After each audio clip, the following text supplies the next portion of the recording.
இந்த வீடியோவில் புறப்புற வெண்பாமாலையை பற்றி நம்ம பார்க்கலாம். தமிழில் புற இலக்கணம் கூறும் ஒரே நூல் புறப்புற வெண்பாமாலையாகும். இதன் ஆசிரியர் அயனார் எழுதினார். நூல் அமைப்பு: 9ஆம் நூற்றாண்டில் தோன்றிய நூல். தொல்காப்பியம் மற்றும் பன்னிரு படலம் ஆகியவற்றின் வழிநூல். இதன் பகுதிகள்: திணை 12, நூற்பா 19, குழு 341, வெண்பா 361. நூற்பா திணைகளின் துறைகளை பட்டியலிடுகிறது. குழு துறையின் இலக்கணத்தை கூறுகிறது. வெண்பா துறை இலக்கணத்திற்கு உதாரணமாக திகழ்கிறது. பாடல்: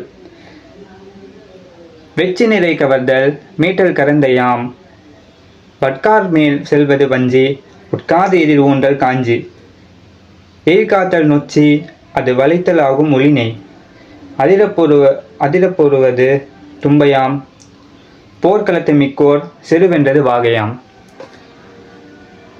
என வெச்சி முதல் வாகை ஈரான புறத்திணைகள் குறித்து விரிவாக பேசுகின்றது. இந்த நூலில் எடுத்துக்காட்டு பாடல்களை ஆசிரியரை இயற்றியுள்ளார். புறப்பொருள் வெண்பாமாலைக்கு முதலில் உரை எழுதியவர் சாமுண்டி தேவநாயக்கர். நன்றி.